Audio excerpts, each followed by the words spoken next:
Sure, yes.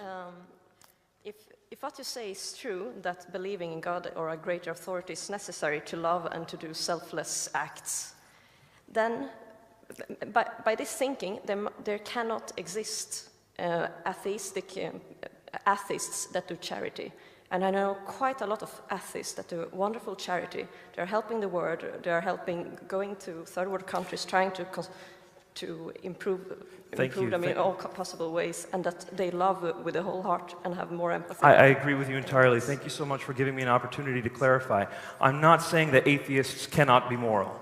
Atheists can be great people. So can people of any stripe and any background. Similarly, those who call themselves Christian could be horrible people.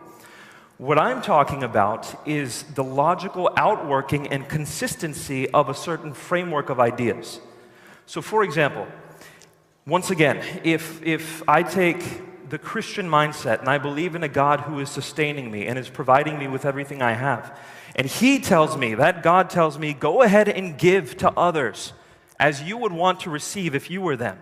If that God who's sustaining me, who could do anything, is telling me to do that, then I have confidence to pour myself out even unto death. Especially if I believe in an afterlife where God is going to take care of me for eternity, that gives me no reason to fear being willing to die for people.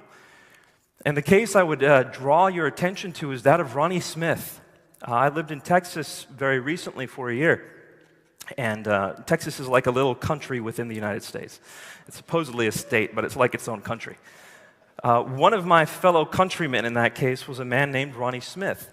Ronnie Smith was a chemistry professor. He had spent his life learning how to teach, didactics, pedagogy, etc., and he had the gift of chemistry. And what he found out was that in Libya, there was a great need for chemistry teachers. And he thought to himself, I have this gift, they need that gift. If I were in their shoes, I should do as I would want done to me. I should love my Libyan neighbors as myself. I'm going to go teach them. People all around him were saying, Ronnie, do you realize that they're going to see you as an enemy? They might kill you. He said, I don't care, because my life is in Jesus' hands. My afterlife is in Jesus' hands. Even if they do kill me, I don't care. I'm going to go and teach them and to use my gift accordingly.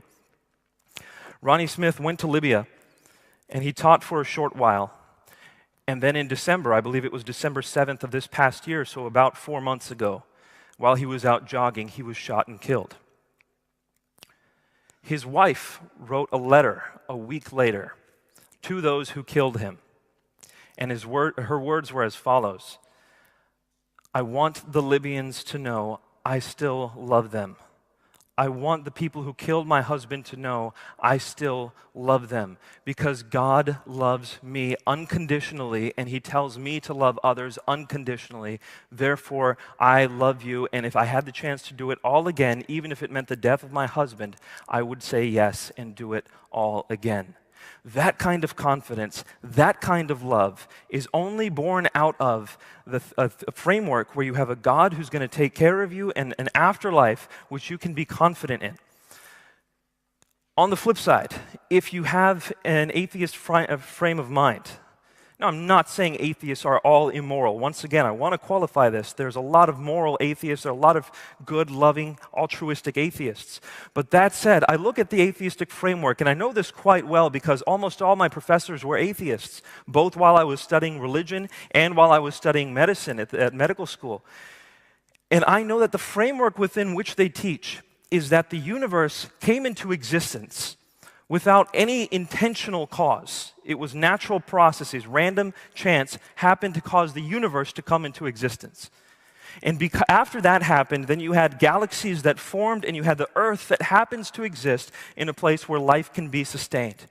On that earth, somehow, and we're not exactly sure how because we have no functioning model of abiogenesis, but somehow life began. What does that mean for us then? What it means for life, what it means for human life is that every single person here, everyone who's listening to me right now, is for all intents and purposes a cosmic byproduct. Is not actually valuable in any sense other than a utilitarian sense. And so what would cause me to self-sacrificially take care of another cosmic byproduct. If all I have is this 80 years of life on this earth, why should I use it and deny myself my privileges versus help somebody else? Now, once again, we could still say that atheists love and care for one another, sure, but it doesn't come out of that frame of thinking. It doesn't come out of that notion of reality.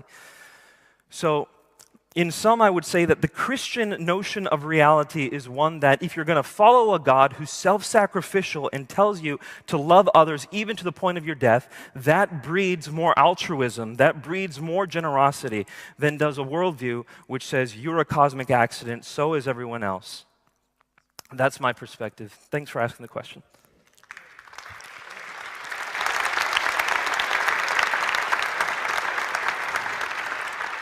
It's a great question, and I think, as Nabeel said, followed on the heels of the other one. Let me add 2 footnotes to that are very important. The first one to underscore what Nabeel has said and angle into it from a slightly different perspective, and then give you a closing thought, and we move to the next question. Moses gave 613 laws. David took those 613 and reduced it to 15. Isaiah reduced them to 11. Micah reduced it to 3, to do justice, to love mercy, and to walk humbly before your God. I would have thought Jesus would reduce it to 1. He didn't. When he was asked which is the greatest commandment, he said this: to love the Lord your God with all your heart and all your soul and all your mind and all your strength, and to love your neighbor as yourself. He said, on these 2 commandments hang all of the laws and the prophets.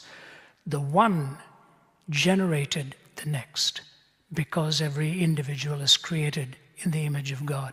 So there was a logical sequence, because of God's existence, the essential worth of every human being. But now let me underscore something very critically different.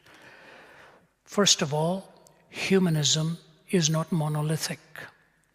If you were to take the atheistic worldview, there are seven different humanistic value theories, ranging all the way from Marx's humanism to Ayn Rand's humanism.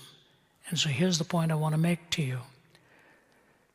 In the Christian worldview, the problem is not morality. Jesus didn't come into this world to make bad people good. He came into this world to make dead people live. We are dead to God, and he came to make us alive to God. All of the religions of the world are ways of earning your way into heaven. All of them. Except in the Christian worldview, you cannot earn it. The problem is given to what morality itself cannot solve. I cannot earn my way to heaven. It is a gift of God's grace and God's forgiveness. So it stands unique and stands differently. So humanism by itself, different humanistic theories. All of the other religions are works-oriented religions. It's not so in the Christian faith. It is the grace of God and the forgiveness of God. So our goal is not ultimately to be more moral people. That is a result of what we have come to know as Christians, that I was dead to God and I'm alive to him. So the predicament is different, and therefore the solution is different as well. I'll leave that with you.